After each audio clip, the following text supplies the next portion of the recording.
And we're live. Welcome back, everybody, to a new episode of the Wheelie Podcast. I'm your host, Micah Toll, and I'm joined again by Electrek Seth Weintraub. How's it going, Seth? I'm good.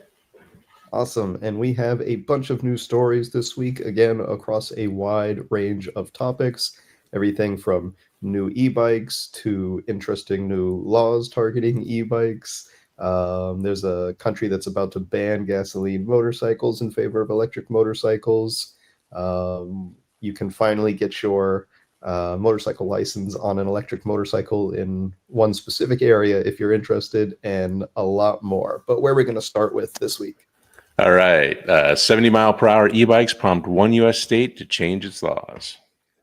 Yeah, this is a this is a fun one. So Connecticut is tightening up their electric bike laws, though not terribly. But the reasoning behind it is kind of interesting. So we've got a quote here from Westport Police Lieutenant Serenity Dobson, who described the problem this way. First of all, she's talking about how at local schools you see the bike racks just full of e-bikes that they're very popular with high schoolers riding to school, which I'm not sure that's an issue in and of itself. Sounds like a solution to me. But the way she describes it, these bikes come stock at 30 miles per hour, quote, but you can cut the controller. And so then they can go 60, 70 miles per hour, and the kids know how to do this. Now, I'm not sure that this is exactly in step with reality. Now, there are very few specific high powered, I wouldn't even call them e-bikes, like very high powered Suran style, mini dirt bikes, that sort of thing, that do have the ability to, you literally cut a wire. Seth, I think you had some issue with that, with your Talaria getting its wire cut at one point.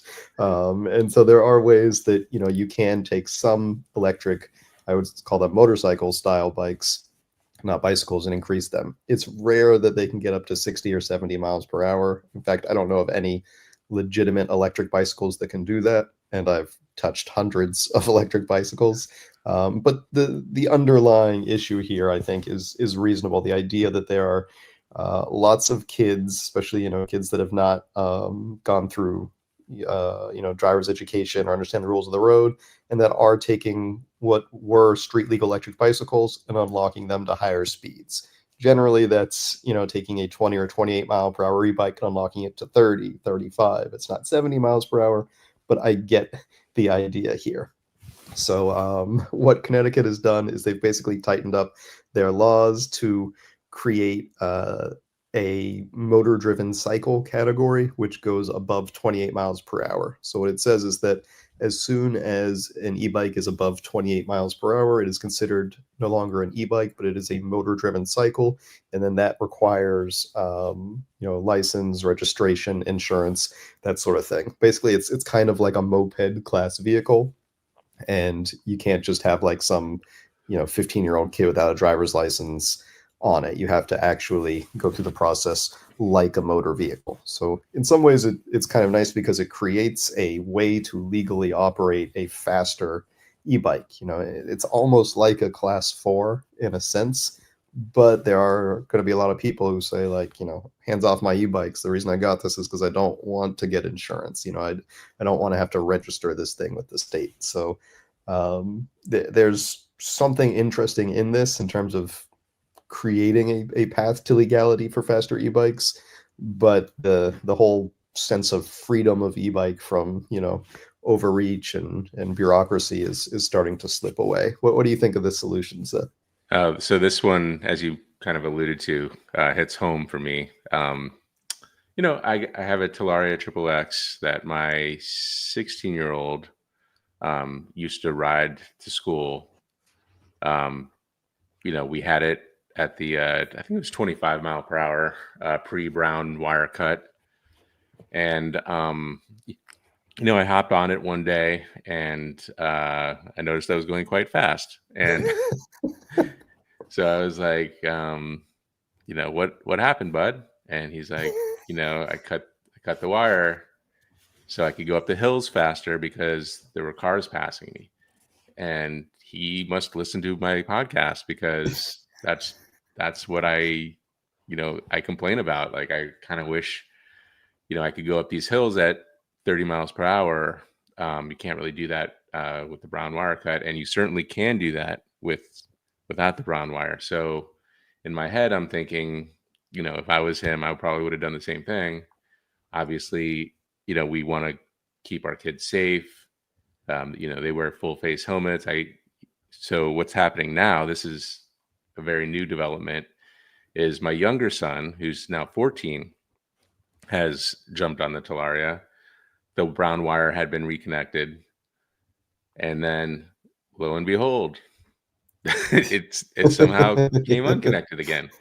I mean, it's four screws and a wire thing. So it's not terribly surprising.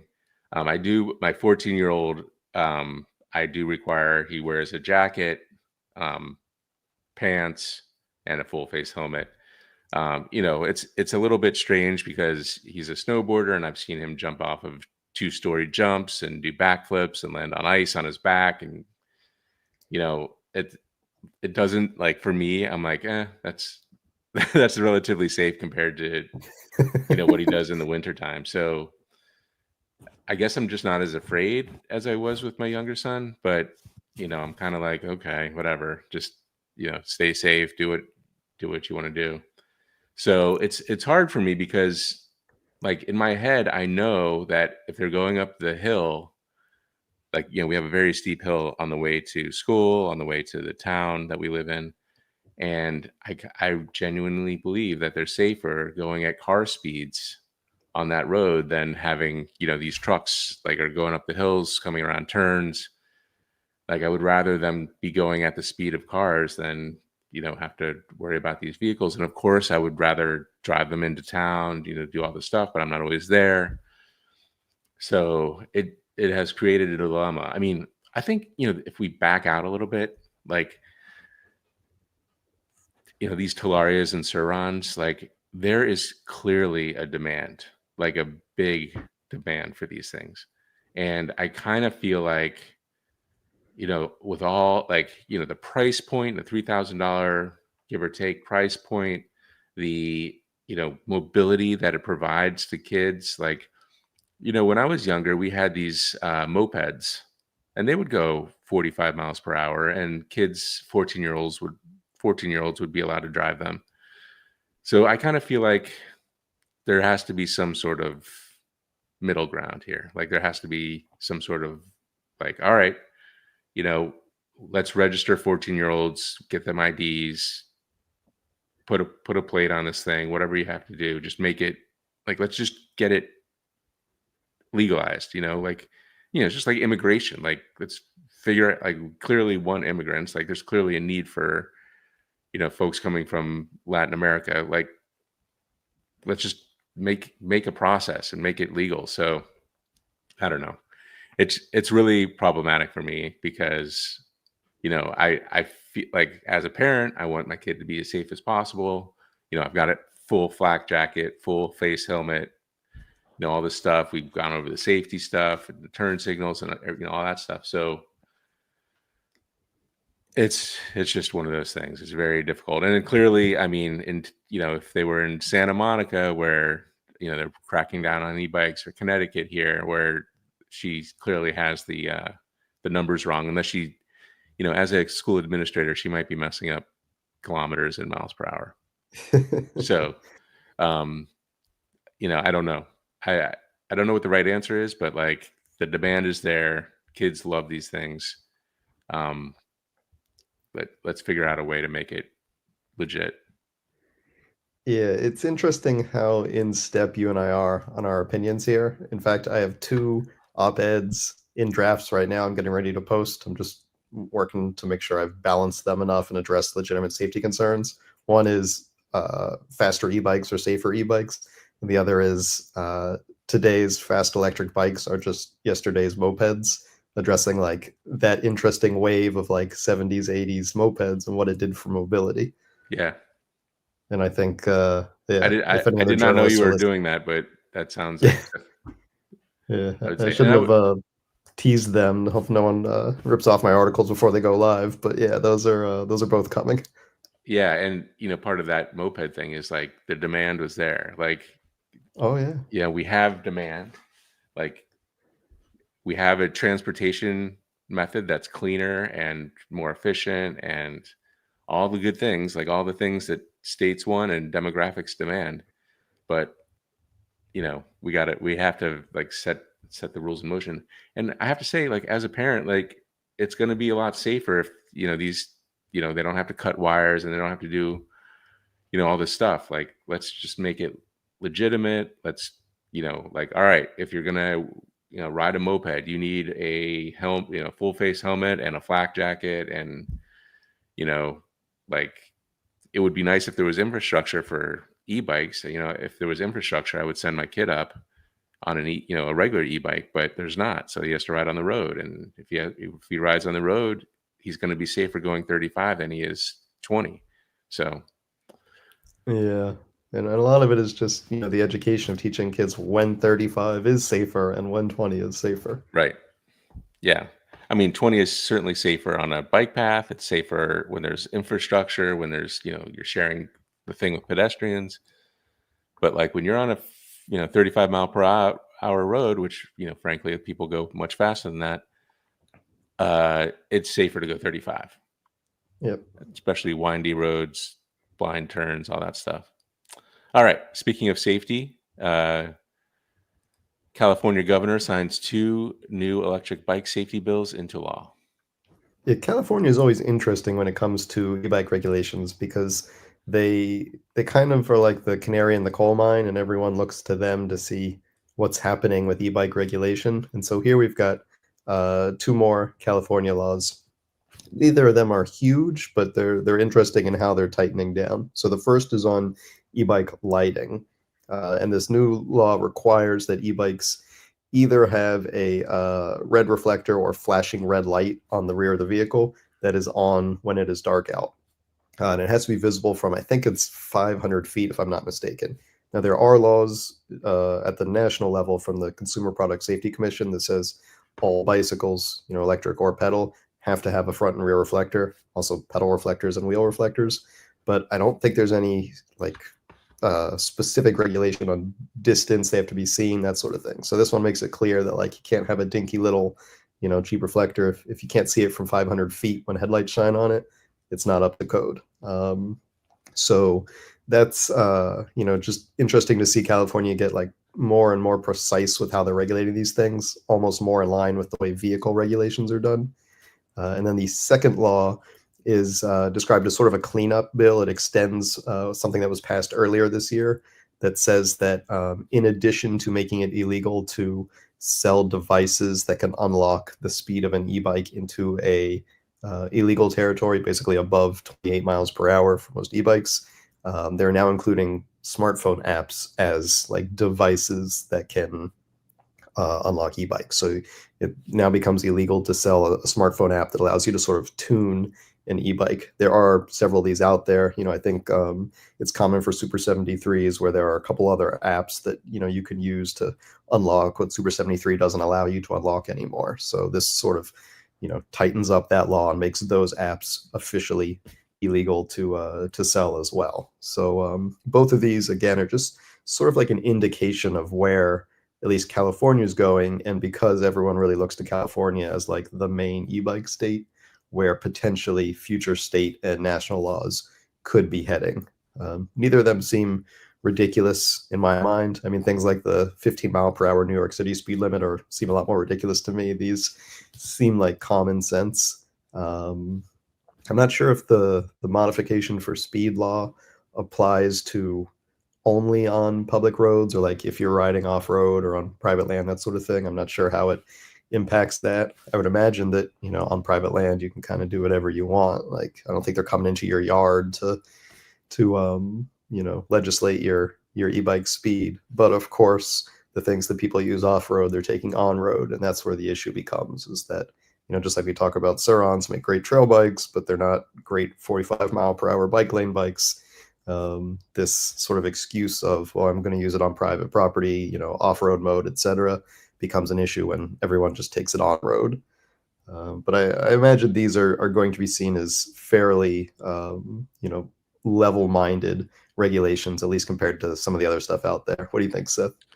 Yeah, I mean, when I read the title, I'm like, oh God, here comes California with their crazy stuff. But these seem like relatively benign rules, although who's going to follow these? I have no idea. I mean, like what we see is usually, the truck that's got 16 surons on the back. That's kind of and I guess maybe that's the way that California regulates stuff is they make surons very illegal, and it makes them easier to be just like picked up by law enforcement. People who are using them Yeah. incorrectly and on the right road, on the wrong roads at the wrong spots. Obviously, like having lights and reflectors are absolutely important and great safety things that you should be doing regardless of what the laws are in your area. So hopefully that continues to have bike makers keep their bikes safe. I don't know. This isn't as bad as I thought it was going to be when I read the title. So I Yeah. guess I'm happy about it. Finally, I feel like, all right, this one is like, I can accept this. This actually feels like it's designed to make e-bikes safer, as opposed to some laws that are designed to sort of limit their use. And I think Right. that's the distinction. Yeah. And it does seem like it was actually written by somebody who cares about, or like even is knowledgeable about e-bikes, whereas the other stuff is often just some just crazy stuff. Yeah. All right, let's move on. Thousands of super cheap Amazon and Walmart e-bikes recalled after fires. Ooh, nice illustration. Was that a Bauer? This actually was AI, and I noted at the bottom that it was AI. Oh, nice. I wrote this one quick, and I didn't have time for a Bauer. He would have Okay. done that much better. Yeah. There's also all these artifacts in there, but I thought I Right. did get the point across. Yeah. So these are what are called VV e-bikes, VIVI, and they recalled over 20,000 e-bikes due to defective batteries. They got a report of, I think it was around a dozen or more batteries that had overheated or caught fire. And we've talked about this before that, generally the number of battery fires among all e-bikes out there are small, but when there are fires from defective batteries, they're incredibly dangerous because they burn so hot and are very hard to put out. These e-bikes specifically are very, let's just call it what it is. These are super cheap e-bikes, right? I mean, some of these sold for as low as like $350. They were commonly sold on Amazon and Walmart, which are sort of like, not every e-bike sold on Amazon and Walmart is a bad e-bike. There are good e-bikes there. There are UL listed e-bikes on Amazon, for example. But if you're looking at these like, 350, 500, $600 e-bikes on Amazon, you're almost certainly not getting something UL listed, and you could be getting something, that's potentially dangerous. And that's exactly what happened here. So first of all, if you have a VV e-bike, just Google VV e-bike recall. We've got a list of every model number here in the article. You'll be able to find it anywhere. Probably the Consumer Product Safety Commission's recall notice will pop up in Google for you. And make sure you check to see if yours is part of this, because there are, like we said, over 20,000 e-bikes out there in the US alone that have these defective batteries.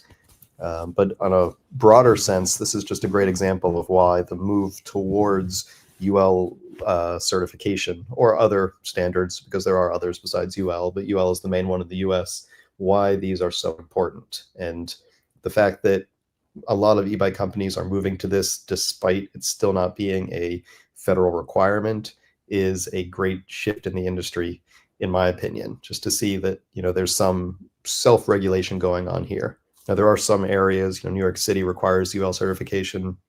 And I think that a lot of times, these companies say, well, if we need to do it for this area, let's just do it for everything. It's easier. So I don't know how much of this is, altruistic and how much of it is like a business decision that it just makes sense to UL certify everything. But I do think it's great to see that trend continuing. I've also started to notice that e-bike chargers are coming with that red tag on the wire that says unplug when not in use, which I believe is a New York City regulation as well, that all e-bike chargers have to have a red sticker that says to unplug it. And so again, it just seems to be something that, like, if one area requires it, manufacturers are starting to say, let's just do it across the line. So UL certification or other, legitimate, the European safety certifications, etc., are incredibly important. And this is a great example of what happens when you sort of take a risk on a super cheap e-bike. Now I know that $1,000, $1,500 e-bikes are out of the budget for a lot of people, and that's what makes these 300, 400, $500 e-bikes so attractive. But you have to consider what kind of risk you're taking. And I would say that, if your budget's $500, instead of buying an Amazon bike for 500, look for a used $1,000 bike, that you can get for $500, because it's going to be better quality. It's going to have, higher safety regulations, and it's just going to be built to a standard that these super, super cheap Walmart bikes are not built to. So I think that's, a $500 used bike you get on Facebook Marketplace from a reputable company is just going to do you so much better than even a brand new, super cheap e-bike, in my opinion. But I don't imagine I'd be way off. What do you think, Seth? Yeah, and I mean, obviously the batteries are a big, fire safety hazard, but like you have to imagine that those same cost-cutting measures that they are doing with the batteries, they're probably also doing with like the fork welds or, Yeah, other important wooden pieces. brake pads. Yeah. So, yeah, that's the trade-off. Just, try to go with known entities, generally speaking. I mean, I wonder, like, I imagine that this VV brand recalling it, like, these are probably not the only batteries out there that came from this particular problem. So there's probably going to be others. There's probably batteries out there that are in the same, from the same OEM and the same assembly line that this particular brand is using that need to be recalled. So I That's wonder an if there's excellent any point.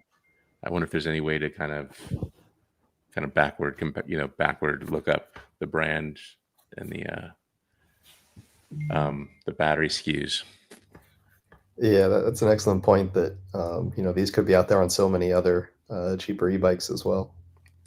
Right. And they might have, instead of having a recall, they might have been like, let's just change the name, close up shop. We'll see you next week, kind of stuff. Yeah, 100%. So hopefully we don't see these same recalls with 20,000 e-bikes recalled on another brand, but certainly worth checking.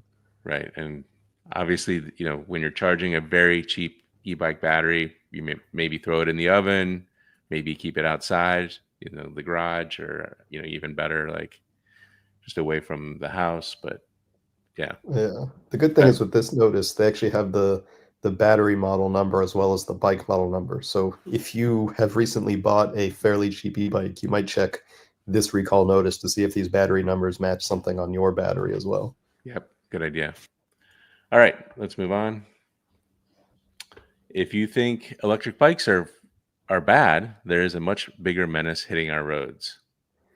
Yeah, the comment section was brutal on this one. I won't bury the lead because I didn't hear either. A lot of people think e-bikes are some terrible menace, but if you compare the numbers, cars are killing hundreds of thousands of more people every year than bikes, and that basically, if we're cracking down on e-bikes with the justification being that we're trying to save lives, then the low-hanging fruit is cracking down on car and driver violations that are actually killing people every day. And there is no better way to get the entire internet to hate you than to suggest that cars might be dangerous. I have discovered. There were some like-minded people in the comments, but mostly it was people Whoa. like raking me over the coals for suggesting that we might touch cars before reining in 50-pound e-bikes. Um, and I'm not against e-bike regulations. We talk about this a lot. I think in 4 different places in this article, I suggested, even-handed regulations and ways that we can make e-bikes safer and that sort of thing. But if we're just looking at the numbers and we're talking about protecting people, then if you take like New York City, for example, which is like the epicenter of people being afraid of e-bikes, and all of the delivery, the food couriers on e-bikes whizzing around, and where a lot of this heavy-handed regulation is coming, like the new 15-mile-per-hour speed limit for e-bikes. Every year for the last couple of years, there have been two people killed by e-bikes, so generally pedestrians that get hit by someone riding on a sidewalk, that sort of thing. Um, Whereas there have been hundreds of people, pedestrians killed by cars. Nationwide, all car accidents combined, it's something like 1,000 people a day killed by cars. Now, a lot of this are, car on car collisions, but even e-bike on e-bike collisions, like they are generally the injuries are, scraped knees, that sort of thing, maybe a broken bone. Whereas with cars, especially in the US, where cars have gotten taller, bigger, heavier, the injuries are much more, main organs, things that are less survivable. And that's why fatalities are so high, especially comparing between the US and Europe, where cars are just shaped differently. There are less SUVs and trucks, lower hoods, which usually mean, a pedestrian gets sort of thrown up on top of the car as opposed to getting just like hit by a brick wall when the grill hits their chest, that sort of thing.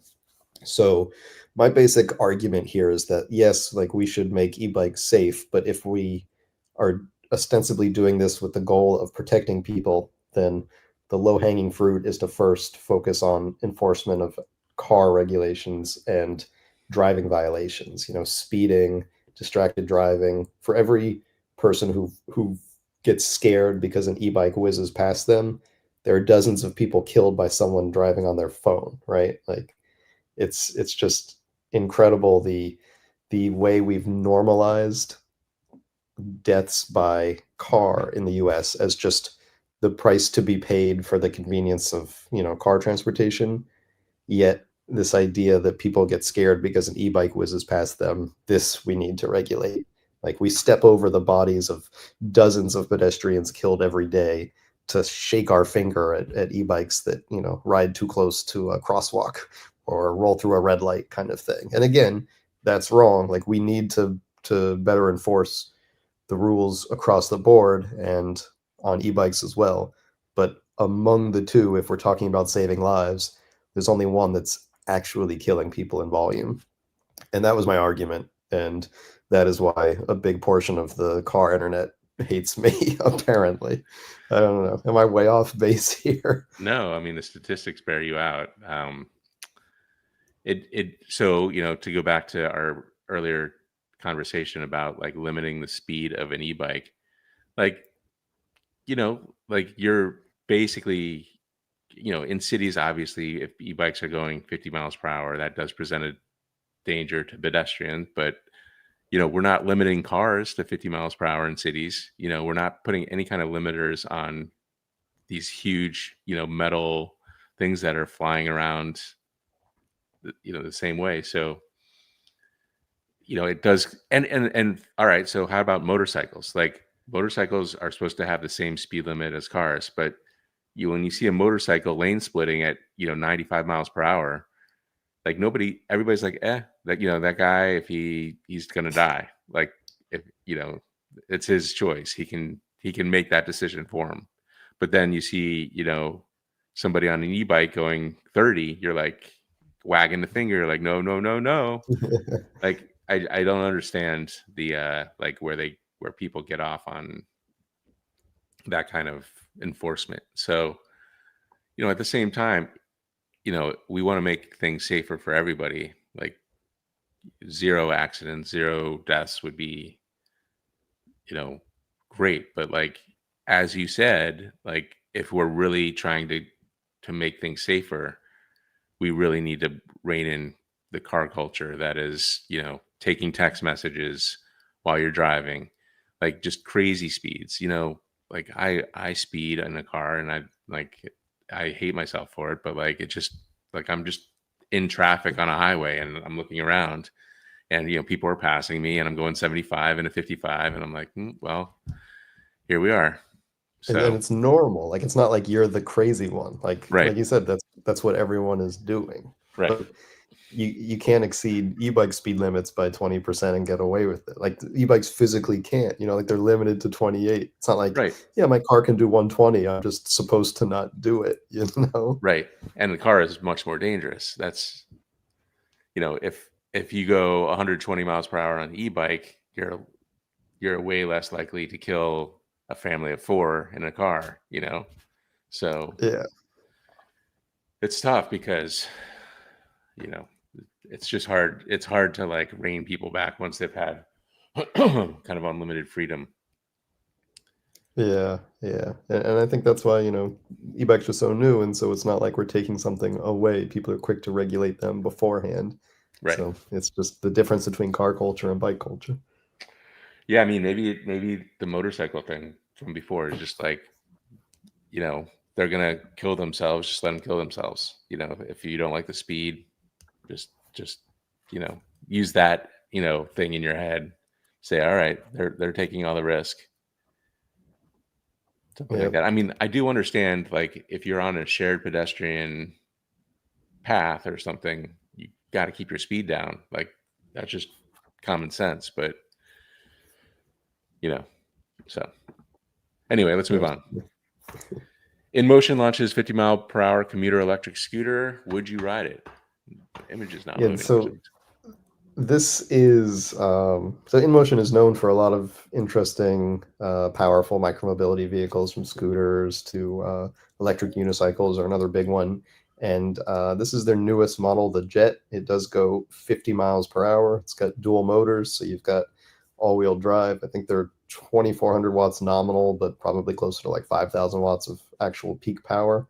Full suspension, of course, and this is very much designed as like this class of super scooter almost. These are like almost motorcycle class vehicles. You get into some interesting legal issues because as complicated as electric bicycle laws are from state to state, at least there's some standardization. For scooters, it is just a wild west of a patchwork of laws, and so it's whether or not this is going to be legal in your state will vary incredibly, and so you have to check and see that for yourself, which I recommend before buying one of these.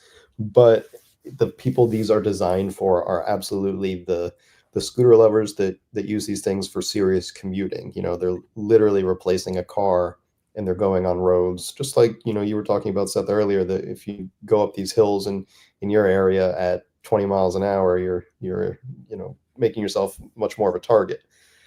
I'm not a 50-mile-per-hour scooter person myself, but I understand there are a lot of people that really like the form factor of a scooter, yet they want to be able to do, Sur-Ron type speeds. They want to stand instead of sit, I guess. And while that doesn't, feel super comfortable for me, both physically and mentally, standing while going 50 miles an hour, I get there are people out there that like that. And so this new InMotion Jet is definitely for that group of people. That being said, personally, whenever I ride high speed scooters, and I rarely do it above 40 miles an hour, I gear up. Like I wear my motorcycle jacket, I wear my motorcycle helmet, gloves, pants, boots, that sort of thing. These are relatively small wheels. I think these are 12-inch tires, if I'm not mistaken. So, they're as big as like the smallest bike wheels, basically. And so if you hit a pothole at 50 miles an hour, you can just imagine like what that would do to a children's bike, for example. So again, not my cup of tea, but for those who do it, I definitely recommend gearing up. Um, and more power to you as long as it's legal in your area. The only other concern here, and this is what does legitimately concern me, not for the riders but for others, is if people try to use these things in the bike lanes while going super fast. I mean, if are sensible and limit yourself to 20, 25 miles an hour, that's fine. In my book, to me, bike lanes aren't bike lanes. They're like other mobility lanes. Scooters, skateboards, bikes, anything that's not a car, to me is kind of kosher for a bike lane. But you really got to exercise some serious personal responsibility when you're using something like this, because it's basically a light electric motorcycle in a scooter's body. Full suspension, 5,000 watts, 50 miles an hour. You're talking about Vespa specs, light motorcycle specs. And so if you're doing 50 miles an hour in a bike lane, you're a danger to others, probably even more than you're a danger to yourself. So please exercise some responsibility with this thing. But otherwise, I see it as sort of the Suronification of heavy electric bikes, meaning not bicycles, but like the motorbike category. And this is just the way that many of these scooters have been going. And not only recently, mind you, like, Dualtrons have been out for, what, 6, 7 years, something like that. So fast scooters are not new.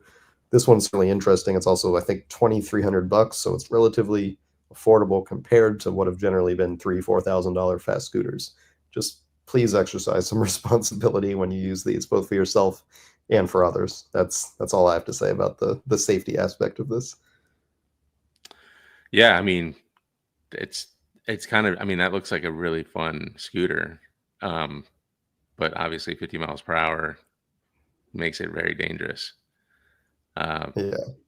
I don't know, I don't know what to say. Like, I just don't feel nearly as safe on a scooter as I do on a bike. So I would never go 50 miles per hour, even if, on a runway with full safety gear on. I don't think I would feel safe going that fast. But I don't know. I guess it's for the people to decide. And also it kind of falls into that previous category of, like, let these people can decide if they live or die. Like, you can't really, and they're not too much of a danger to other people. I mean, obviously if you're riding on a pedestrian area at 50 miles per hour, you're a menace to society. But, like, if you're riding on the highway with these things, like, it just, I don't know. Like, I don't know. Yeah, I think most highways would, or at least most cops on the highways would have a question or two for you on the side of the road. That we do occasionally see stories of, like, local man stopped doing 60 miles an hour on highway on standing scooter. So people Yep. do it. Yep. All right. Moving on. Vietnam setting bans on gasoline motorcycles next year, followed by cars. Yeah, this one is kind of crazy. I mean, it's great, but it's crazy if you consider the magnitude of what this means. So Vietnam is setting a deadline 1 year from now. They're going to ban gasoline-powered motorcycles. If you're not familiar with Vietnam's transportation landscape, it is a sort of mostly motorcycle country. There are almost more motorcycles than people, and as you can see in this image here, like, it's just, big cities, Hanoi, Ho Chi Minh City. They're like basically probably 90% motorcycles on the roads, and you can imagine what that does to the air, right? Because these are not very clean vehicles. Certainly, they're burning less fuel than a car that would move the same number of people, but the emissions are often much dirtier, especially for older two-stroke engines. Not to mention the noise, the urban grime, that sort of thing. So this could have huge, huge impacts. Now, I should point out that this is not a nationwide ban yet. It is starting in, I believe, Hanoi, and then Ho Chi Minh is considering it as well. I believe those are the two biggest cities, and that's, obviously where the majority of the pollution is coming from. But the interesting thing is that it's not just stopping there. It's set to expand over the next few years, both in geographic expansion, where the ring roads in these cities will basically expand the exclusion zone for gasoline motorcycles. And they're also saying that within, I believe it's 3 years, this is going to extend to cars as well. Now, while this is obviously great news for anyone who breathes air, there is some concern that this is sort of too much too fast. There are, millions and millions of commuters that use gasoline powered motorcycles in Vietnam, and 1 year to switch to, everyone over to electric, at least in the center of these cities, seems, I don't know if it's impossible, but it's a huge hardship. Not to mention, financially, but can they even produce that many? You've got companies like VinFast and Celex that are homegrown electric scooter manufacturers. So there is domestic manufacturing capability, but it just seems like very fast to regulate this to switch to electric. There are some people that say that this is like uh, a government conspiracy to benefit VinFast. I don't know if that's, if I would go that far. Certainly, VinFast is going to benefit from this for sure, but I'm not sure that it's, I haven't seen anything that would indicate that like there's backroom deals going on or something. Though if there were, I'm not sure how much we would be privy to that anyway. But I do think that it's a great example of countries starting to basically follow the Chinese method of just simply banning gasoline motorcycles and encouraging people to switch to electric. If you've been in big cities in China like Beijing, Shanghai, when you see a group of scooters go by, you just hear like, like a wind noise basically because there's almost no gasoline powered motorcycles left. I remember last time I was in Shanghai walking around, I was there for like a day or two, and I remember like three times hearing a gasoline motorcycle and being surprised. Like I turn around and it's like, whoa, look at that thing. It was like an old, like classic motorcycle or something, because literally you'll see thousands of scooters and motorcycles in a day. And, two or three of them will have an engine. Like it's wild. So, that's a model that has very much worked to help clean up the air in China. And now we're starting to see it spread to other Southeast Asian countries, areas where it makes the biggest impact because these are countries that are predominantly motorcycle countries. And so it makes a bigger impact to regulate motorcycles than it does to regulate cars. Have you been to Vietnam, Seth? I haven't yet, but I hope to. I've been to Vietnam, but it was quite a bit of time ago. I was backpacking. It was the early 2000s, so it You did a was lot of that in the early 2000s. yeah. So yeah, I went all over Nha Trang and Hoi An and fun place. Did you get a chance to ride any of these motorcycles in Vietnam? I did ride a motorcycle in Vietnam. There was this American girl who, long story. Anyway, At some point I want to hear that story. yeah, but the point is that, like, I also like I read your take, and also, also was just recently in Shanghai and the surrounding area. In China, like every with the exception of a few, like maybe vehicles electric. Every two-wheeled vehicle is electric, and it's because it's more economical. It's like better for the rider, better. I mean, they're just being phased out. So I think it's Vietnam sees the writing on the wall. They're trying to just like, let's get this over with. Let's make like rip off the band-aid kind of thing. I think that's the idea here. I don't know when this picture that if you're watching on YouTube or whatever was taken, but like I imagine that Vietnam, especially Hanoi, very close to China, I imagine that they are also seeing that conversion happening, and I imagine the government's like, hey, this is great. Let's spur this on. Let's get this over with. Let's just make it happen. Like, can you imagine California doing something like that? Like, there would be riots in the streets, right? Yeah, I mean, even liberal California would probably have conniptions about that. So, good for Vietnam for at least trying. Let's see what happens. Like, it might turn out well. absolutely. Yeah, it's like remind me 1 year. Yeah, let's see what happens. All right, let's move on. You can finally get your motorcycle license on an Electrek, and everybody's loving it. This is a cool story. It's something that you and I have talked about a bunch, Seth, that Hmm. like why don't we see more motorcycle learning classes, rider training programs using electric, especially for folks that don't plan on riding a gasoline motorcycle now that electrics are becoming much more common. And this is the first case that I've seen in the US of a rider school using electric motorcycles as the training bikes for new riders. Now, in many places, you can go and do your skills test at the DMV or wherever on an electric motorcycle if you own one. But this is the first time we're seeing like a training program built around these.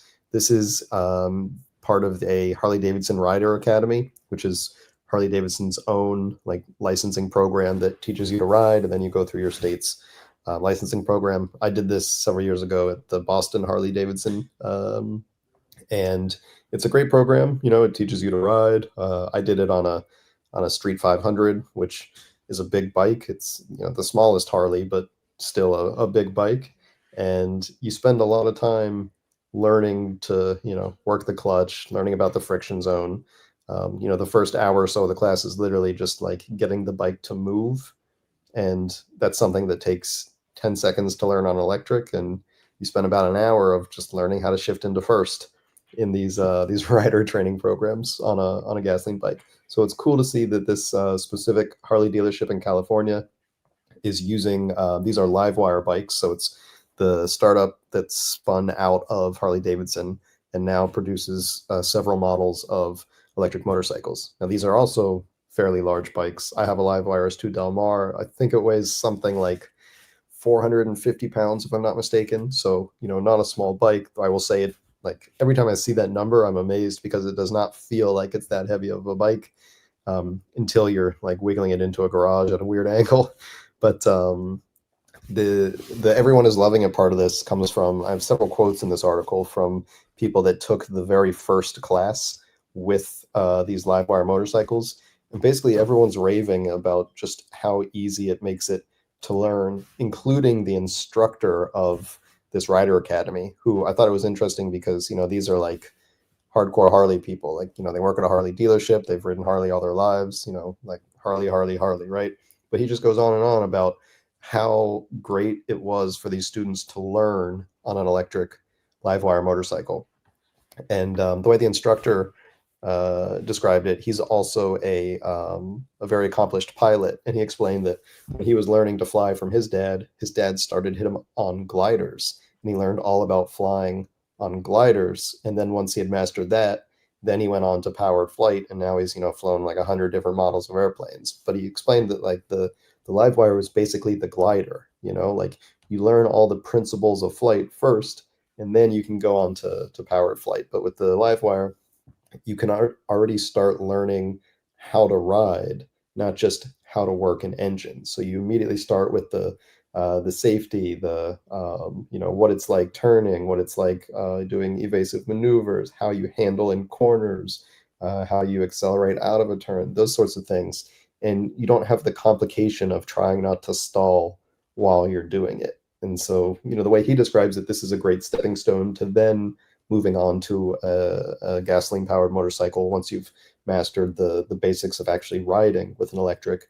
But and I think there's validity to that. But I also think that for a lot of people like me who basically got started in their motorcycle riding experience just from electrics and really only plan on riding electrics, there's just no point in spending that time on a gasoline powered motorcycle if you're never going to do it. So I'm excited to see this. I hope it spreads. It sounds like Livewire wants it to, that they're probably going to be working with other Harley dealerships around the country to get their bikes into the Rider Academy in those as well. But I think it's certainly a sign of, you know, things to come that, you know, for years we've talked about, wouldn't it be great if you can get your license on an electric? And now, at least in one place, it is possible. So are you booking a flight out to California to get your license yet, Seth? You know, I was just like literally as you were saying that, I was like, how long is the academy? Like what are the It's usually 4 days, I think. When I did it, I think it was like a Thursday night and a Friday night classroom instruction, and then a Saturday, Sunday,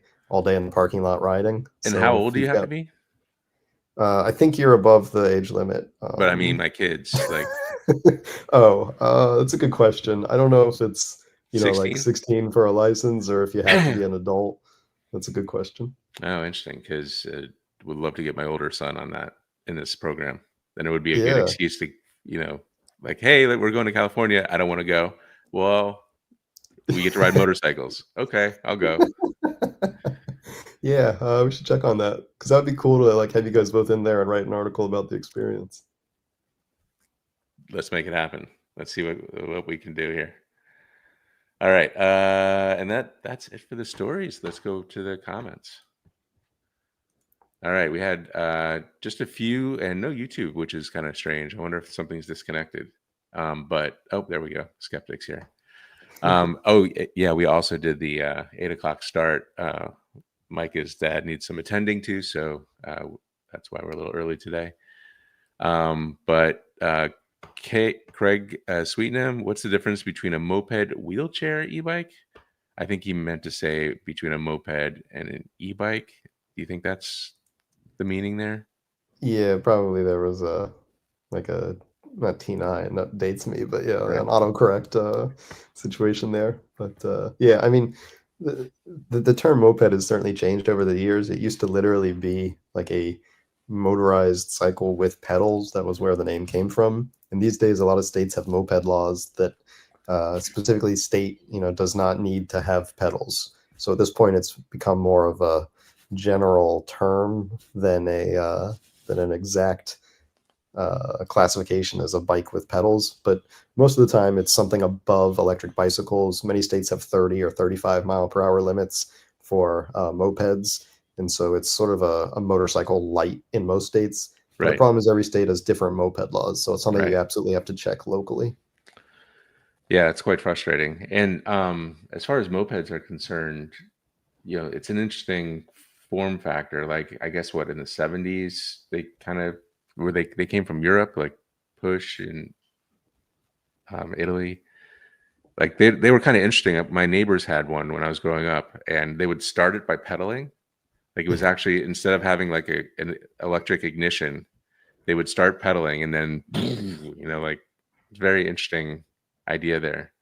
Um, Yeah, but I have a '69 Honda Cub, uh-huh. and the electrical system is so bad on it. Like I get one chance to start it, and if it doesn't start, then I have to like push it like a scooter and then pop the clutch. Right. Yeah. Kind of cool. Like and obviously we should kind of just jump on that legacy and make a mid-tier of bike. I think the problem is almost that electric bikes are too good and electric vehicles are too good.